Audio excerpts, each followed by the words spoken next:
County Executive Aisha Braveboy. We are pleased to host Attorney General Brown's office today. I want to introduce you to my colleague, Jennifer Donnellan. Thank you for coming. Thank you, Sharon. Jennifer Donnellan, Director of Communications for Attorney General Anthony Brown. It is such a pleasure to be here with you this afternoon. Prince George's County Council, you are looking amazing. Thank you so much for being here. Thank you for all the work that you're doing on behalf of Prince Georgians. Also, Mayor Emmett Jordan from Greenbelt is here. City Manager is also here. Hello, wave up. There we go. Thank you both for being here. So a couple housekeeping notes for the press. Senators Van Hollen and they are a little bit busy in Washington, and that's where we need them. So the senators send their regrets. In just a moment, we'll be beginning. You'll have the governor, Attorney General Brown, County Executive Braveboy, Congressman Steny Hoyer, Congressman Glenn Ivey, and Senate President Bill Ferguson.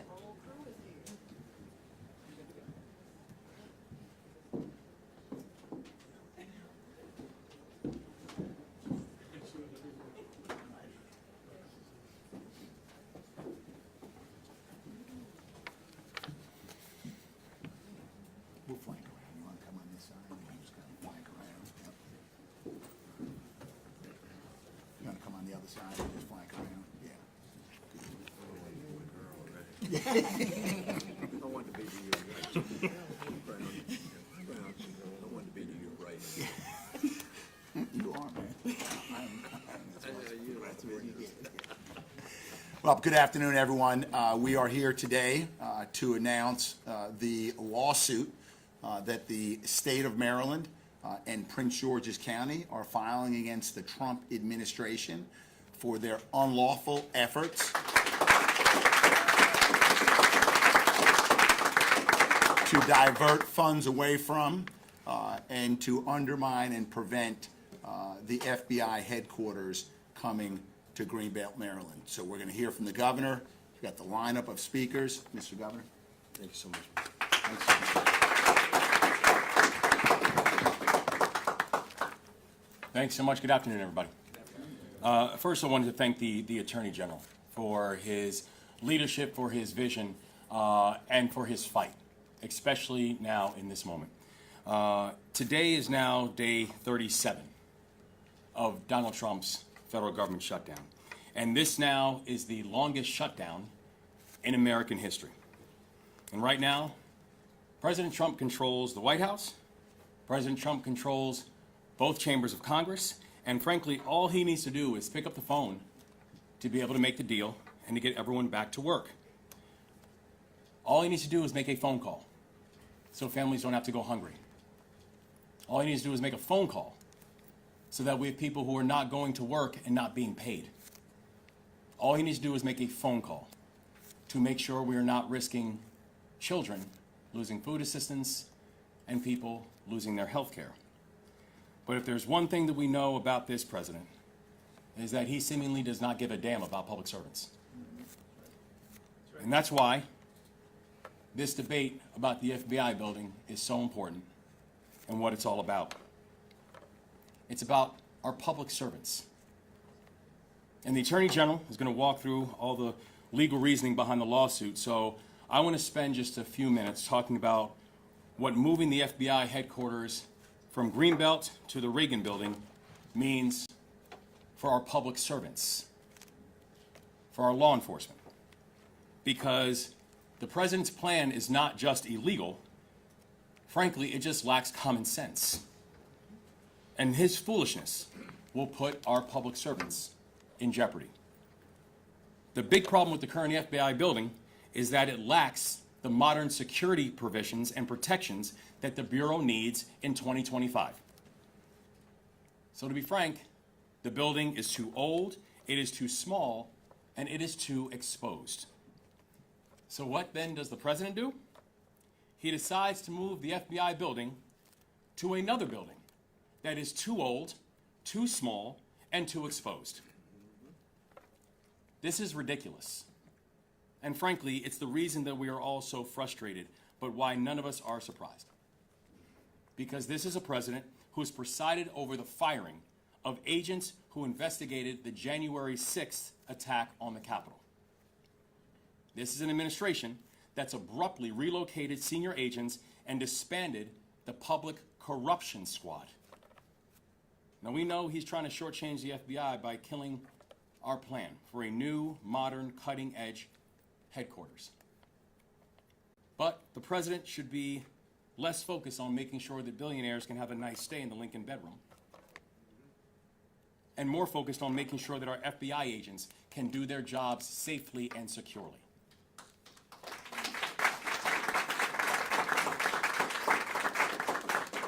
We are going to fight this thing with everything that we have. Maryland is going to fight this thing with everything that we have, because in Maryland, we do not bend the knee. And we stand up for our public servants. Greenbelt is the best home for the FBI, for their mission, for their agents, for their future. And it's the result of close analysis and a fair process. So if Donald Trump thinks that we are going to roll over when he tries to make life worse for our law enforcement, he better think twice, and we'll see him in court. I will now turn this back over to our extraordinary Attorney General. Thank you very much. Thank you very much, Governor. Look, I'm honored to stand here with Governor Moore, with County Executive Aisha Braveboy, and I want to thank you for hosting us here today. To stand here with Steny Hoyer, Congressman Hoyer, and Congressman Glenn Ivey, and the Senate President. It's truly an honor to stand here today. And before I offer some brief remarks, I just want to thank some folks who really made this happen. And I know that County Executive Braveboy is going to mention her legal team at the County Attorney's Office. It's been a pleasure working with you. I want to thank my team at the Federal Accountability Unit within the Office of the Attorney General. And I also want to thank the Governor's Office of Legal Counsel for the work that we've done together to bring this complaint to fruition. So again, thank you for hosting us, County Executive Braveboy.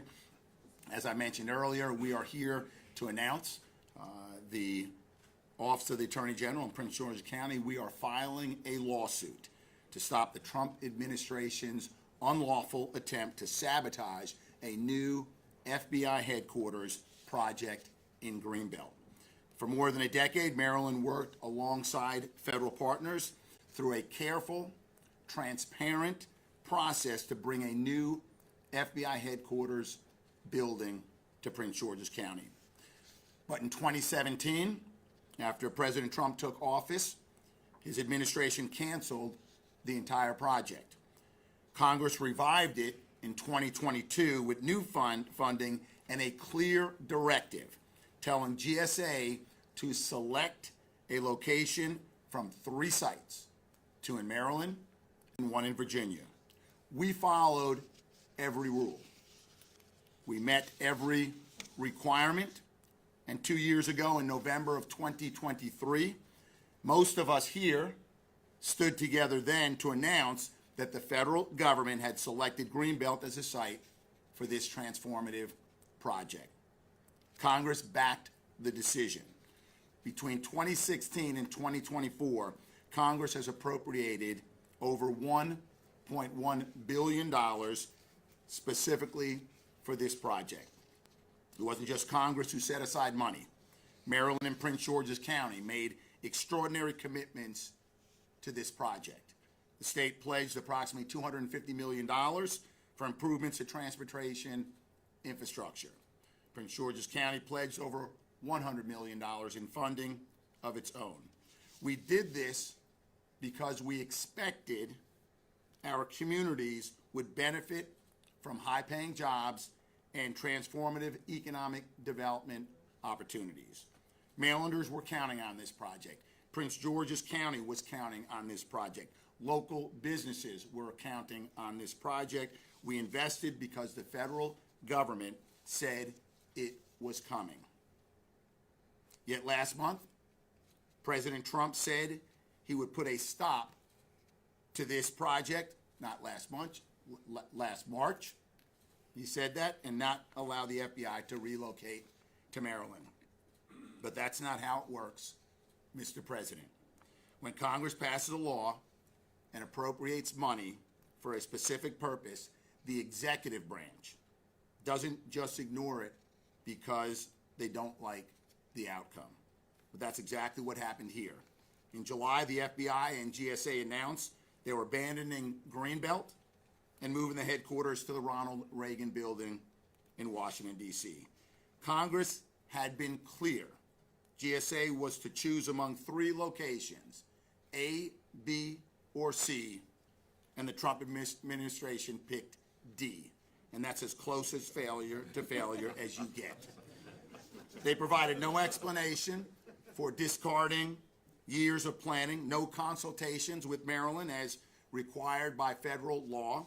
They simply announced they had decided to renovate a building Congress never even considered to house the FBI. And then the FBI and GSA both took steps to redirect the more than $1 billion in funding that Congress set aside for the project. What we're really seeing is an administration that doesn't like the decision Congress made. So they're trying to undo it without going back to Congress. That violates federal law. It violates congressional directives. It harms Marylanders who were promised jobs and opportunities. That's why we took action. So our lawsuit, we allege that the Trump administration is attempting to unlawfully reprogram and transfer over $1 billion in funds that Congress designated specifically for the Greenbelt project. They violated explicit congressional directives that limited site selection to the three authorized locations. They ignored federal requirements to consult with state and local government, and they acted arbitrarily and capriciously by abandoning years of careful planning without explanation or justification. We are asking the court to stop the unlawful selection of the Reagan Building, prevent the diversion of congressionally appropriated funds, and ensure the federal government, the Trump administration, follows the law. Maryland, we played by the rules. We won the project fairly, and we will not let this administration steal jobs and opportunities from Prince George's County and Maryland. So I want to thank you very much again. Welcome, Mr. Brayboy, to the podium. Thank you. Thank you so much, Attorney General Brown, for partnering with the county's Office of Law in filing this lawsuit today. I want to thank our leader, our governor, Wes Moore, who said, and he continues to say, he will leave no one behind. And today he's proving he will leave no county behind. And I appreciate all that you do. You know, there's so many issues going on in this country. And I can tell you, I just left probably what was the largest single job fair in Prince George's County's history, with over 2,000 people lining up at our sports and learning complex. Every single county agency was there. The private sector was there. Our utilities were there. Our nonprofits were there. And guess what? We're going to have another one in a couple of weeks because the needs are real. So there's so many battles that we're fighting right now. And we have to, of course, pick and choose our battles. But I can tell you, this battle, the one we're announcing today, is worth fighting. It's worth fighting. The Greenbelt FBI headquarters site, and I will concede nothing. So this site will be the largest single economic development project in the history of Prince George's County.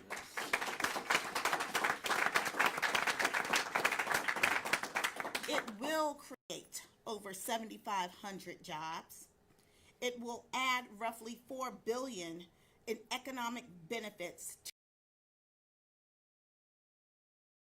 The project is so important that it will positively affect the gross domestic product of Prince George's County. That's how significant this project is. It doesn't get any bigger than this.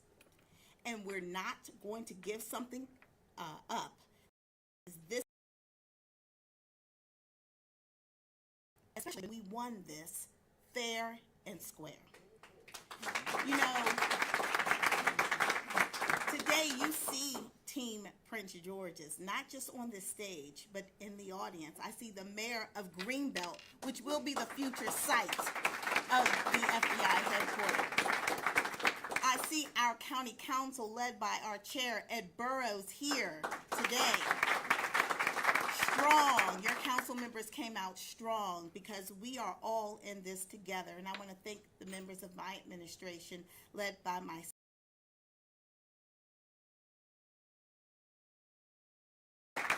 along with our county attorney, Anthony Jones. Thank you so much for your hard work. And my chief of staff, Latara Harris. As the Attorney General mentioned, we joined this lawsuit together. In our suit, we argued that the Trump administration, when the Trump administration announced that the FBI headquarters would not be located in Greenbelt, that was illegal. That it's illegal because Congress directed through the Consolidated Appropriations Acts of 2022 and 2023 that Congress directed, as the Attorney General mentioned, that the FBI should be located at one of three locations: Greenbelt and Landover, which were both in Prince George's County, or in Springfield, Virginia. After the selection of the Greenbelt site was made in 2023, the administration illegally decided to pick a location that had never even been contemplated by Congress. That decision, as was mentioned, was arbitrary and capricious. The entire state of Maryland is united in keeping the FBI in Prince George's County at its Greenbelt site. And I am grateful to be here today. You know, when other jurisdictions in this region have been able to benefit from the location of major agencies like NIH in Montgomery County, it spurred the growth of industries like life sciences and the pharmaceutical industry. When the Pentagon came to Northern Virginia, it ignited the growth of the defense contracting industry. And so here in Prince George's County, we have an opportunity to be the leader in cybersecurity for not just this nation, but the world. And we're not conceding, and we're not giving it up, because it's far too important for us. And by filing this lawsuit today, we are standing up and fighting for the economic future of Prince George's County, and we're standing for the rule of law. I would like to thank everyone who has been a part of this process for so many years. And I truly believe that as we continue to fight for our economic rights and our economic future, we will see the FBI located here in Prince George's County at a site that is absolutely perfect to protect those men and women who are protecting our country day in and day out. I can tell you, as the former state's attorney, I worked very closely, and in fact, in my last case that I prosecuted, my last homicide case that I prosecuted, we worked hand in hand with the FBI experts to analyze the evidence to secure a guilty conviction of someone who killed a teacher who served our students in the Greenbelt area. I think there's no more poignant case to point out the importance of the FBI to the future of Prince George's County than a case like that. We work hand in hand with our partners at the FBI, and we want them here.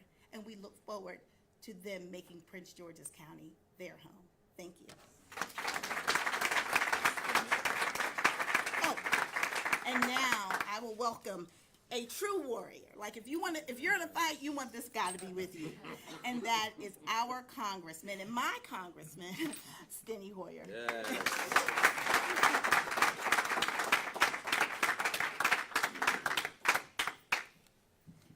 Well, I just got into this issue the other day.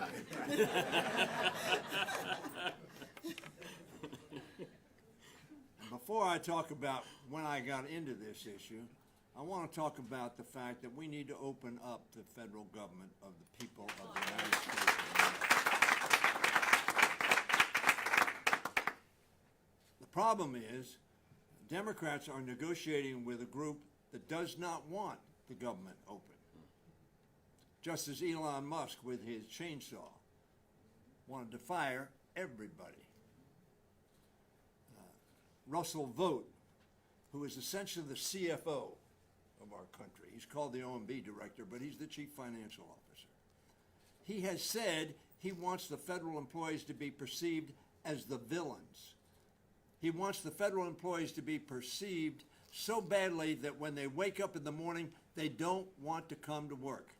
You know, it is illegal in America to create a hostile workplace. Anthony, I'm pursuing with some folks the possibility of suing Russell Vogt. Probably can't sue the president, but Russell Vogt for creating consciously, intently, and with vengeful objectives the creation of a hostile workforce in the federal government.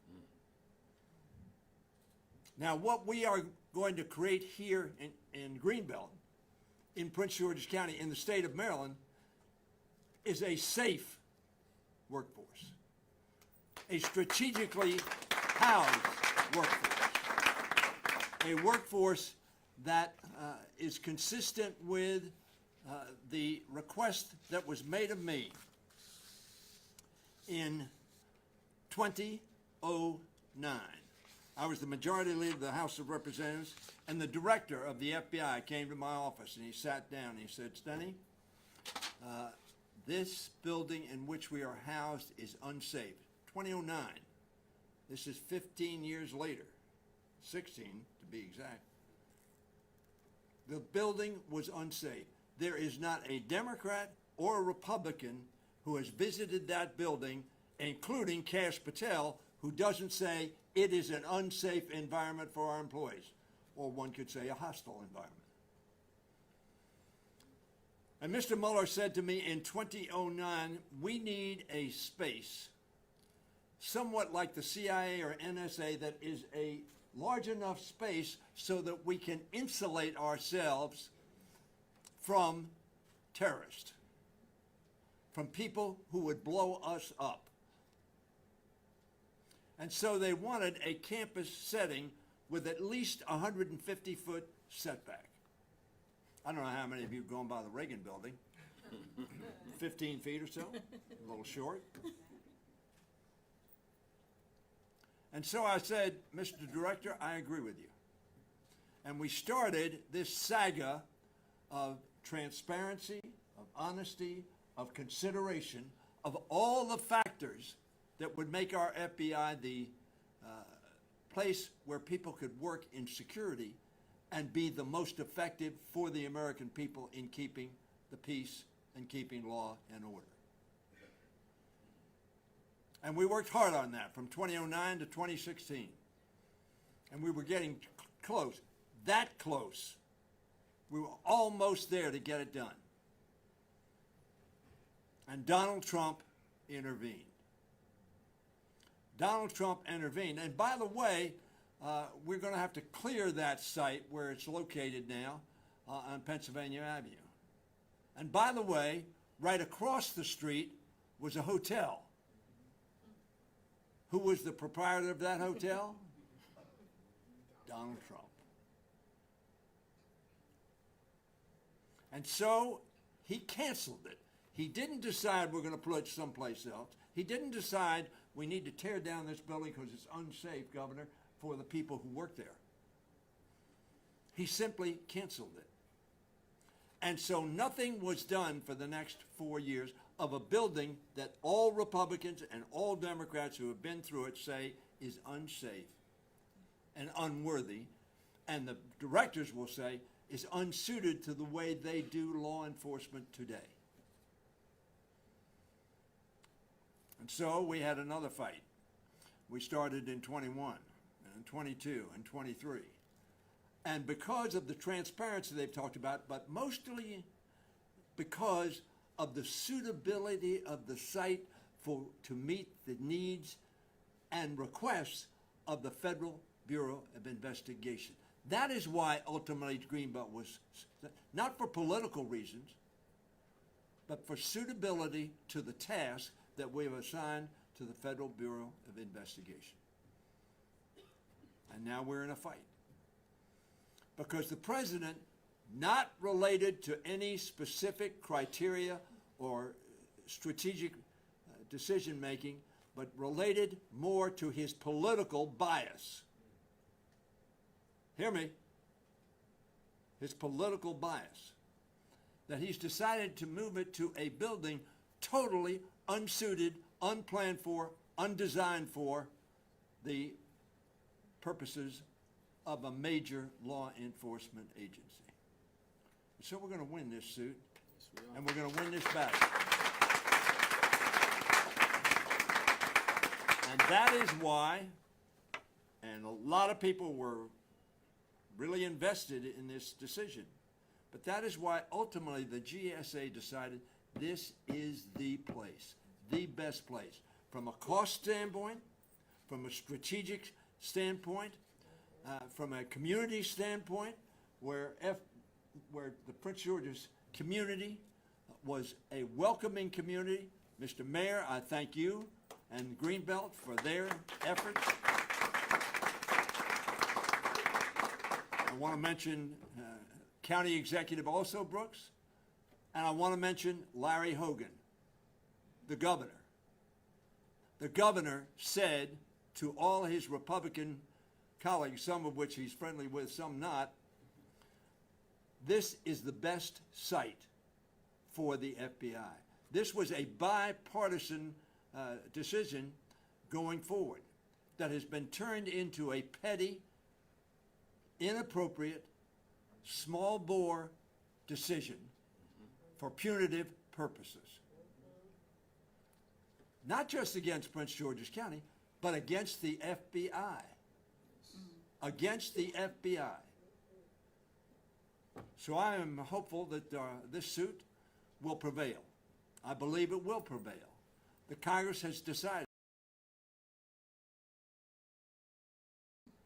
Russell Vogt believes that the passing of laws by the Congress is a suggestion to the executive department.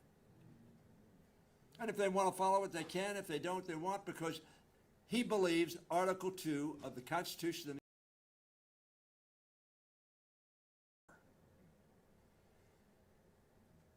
That is, of course, untrue, and the Supreme Court has held it to be untrue. So I want to thank the Attorney General. I want to thank Ben Cardin. I want to thank Ben Cardin, who was our senior United States Senator. I want to thank Angela, who fought so hard and worked with Hogan in getting the state to make commitments on this. We have stepped up to the plate. We are ready. We are the place it ought to be, and for every valid reason, ultimately, I believe the Congress and even the Executive Department will decide Greenbelt is the site where the Federal Bureau of Investigation ought to be placed. And we ought to do it sooner rather than later. Now, let me also lastly thank the person whose district the FBI is in, and that is Glen Ivy. It was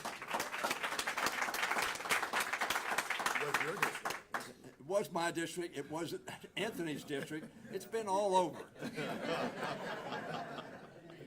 So we have an interest in this because we have studied this issue from 2009 to date, and it is absolutely the right decision the Congress has made.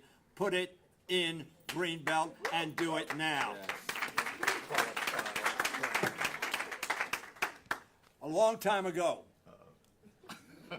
people would introduce me as the youngest president in the history of Maryland.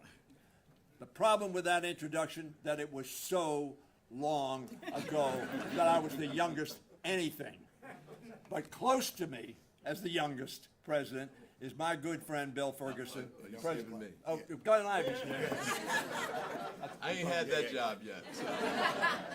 So, but before Bill talks, Glenn Ivy.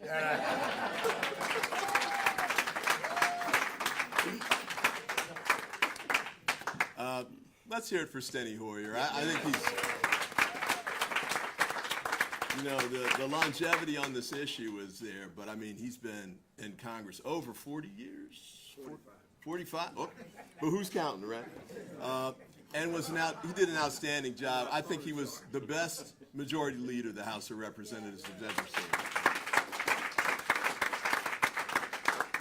seen. And I do want to thank the governor for coming out today. I think his leadership on this has been fantastic. I think he's done a great job. Last time we were here talking about it, I guess it was in Greenbelt, and it was a victory celebration of a sort. I knew we were going to have some more fights coming, and we're skipping the Virginia stuff. I'm going to move past the fact that you're fighting so hard for us. So thank you for your leadership.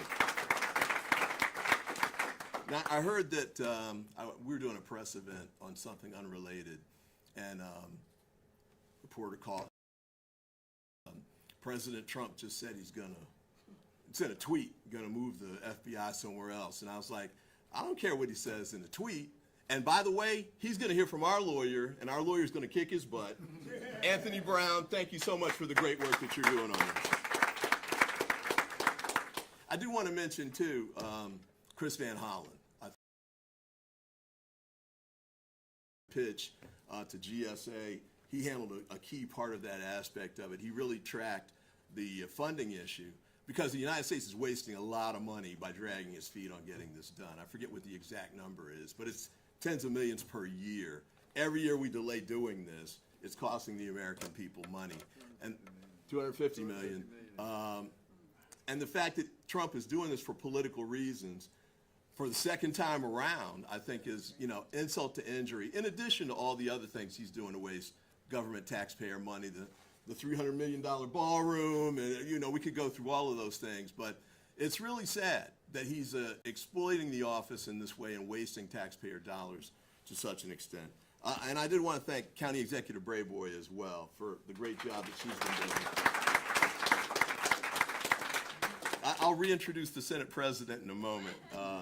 But I just want to say a couple things on this front. One is that we really did win this fair and square. I mean, it's really clear cut that this was the best site to be at. Now, just coincidentally, I was at another event this morning at a law firm where I had been representing a client that was trying to get the FBI headquarters to go somewhere else in Prince George's County. That was 10 years ago. 10 years ago. And they got wiped out, actually, after D.C. got disqualified, basically, because they didn't have a site that was appropriate. So the federal government already ruled that D.C. did not have a site that would work, yet here we are again. They're trying to force this back in there, even though it's clear that there's no site in the District of Columbia, according to the federal government itself, that could actually hold this site appropriately.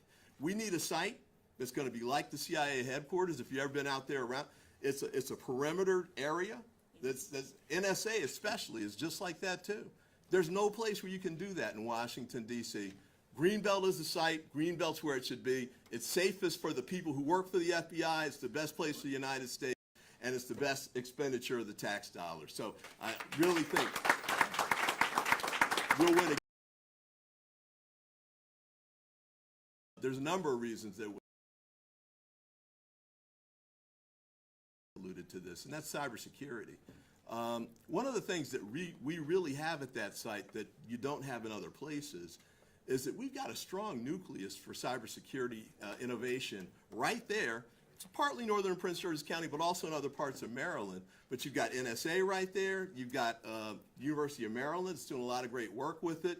We've got where I think the future of these kind of crime-fighting issues are going to go. It's quantum computing. Everything's going to go to quantum computing. We have the best quantum computing company in America, IonQ, and the governor's taking big steps to keep them here, so I really appreciate that. But we've got all of the things that we need to have to make this work. It's the best site, and we need to make sure we keep it here in Greenbelt. Yes, for economic development. Yes, because it's the best site, but it's also the best place to go for the United States. I'll just end on this one point here. Slightly related, the attack on FBI agents, the revenge tour that the Trump administration, well, that President Trump is engaged in, asking for a list of all of the FBI agents who were involved in the January 6th investigations. Crazy stuff. And he's been forcing out, he and Patel, who is a piece of work in and of, is probably the worst FBI director the United States has ever had. He's more interested in flying out to Las Vegas to see his girlfriend than actually getting the job done here in the FBI. And it's such a critical time right now, too. We're facing all sorts of challenges from around the world and internally, too. They want to talk about Antifa, but guess what? Those lone wolves who keep shooting up these schools and putting things at risk, straight from the Timothy McVeigh line to here, they're right here in the United States, and the FBI needs to be investigating them. They need to focus on that now and stop flying off to see concerts other places. And then lastly, on that front, the white-collar investigations are a critical piece of what the FBI really needs to be doing, too. Now, I know why Donald Trump doesn't want to be doing that, because he'd be public enemy number 1, 2, 3, 4 through 10 if they really had a chance to focus on the $300 million, the $400 million jet, the $230 million he's trying to get from the all of that stuff that he's been doing, which is crazy and illegal, and that just scratches the surface. I won't even get to the cryptocurrency payments that he's been getting for people who have contracts here in the United States government, and he's taking millions of dollars in crypto, and all of a sudden their cases are disappearing at the SEC and the like. So we need him to focus on really doing the right job. We need him to focus on following the law, which he refuses to do overall. But you know what? He's going to do it here, because we're going to beat him in court. The FBI is going to be there, and we're going to be able to move forward from there. So thanks so much. And without further ado, the youngest Senate president? Close. He's beat me. Oh, is that? Senator William Ferguson. Thank you. Thank you, sir. Thank you. Good afternoon. On the afternoon of April 19th, 30 years ago in 1995, I came home. I was in 6th grade at the time, and I came home from school. I know. Why am I starting there? Both of my parents were home, which was unexpected, because for the most part, my dad came home late at night. I walked into the front door and walked into the living room, and my dad said, "Bill, I have to talk to you." And he said, "Ryan's dad, Alan, is missing. The federal building that he was in Oklahoma City was blown up. He was a Secret Service agent that had dedicated his life to protecting the United States president, the first George Bush. And he and his family had moved to Oklahoma City from Rockville for a slower life. And Timothy McVeigh and conspirators came up with a plot as domestic terrorists and packed a van with explosives and killed hundreds, including children, in a federal building in Oklahoma City. This is not a joke. This is serious business. We have laws in this country to prevent exactly what happened in Oklahoma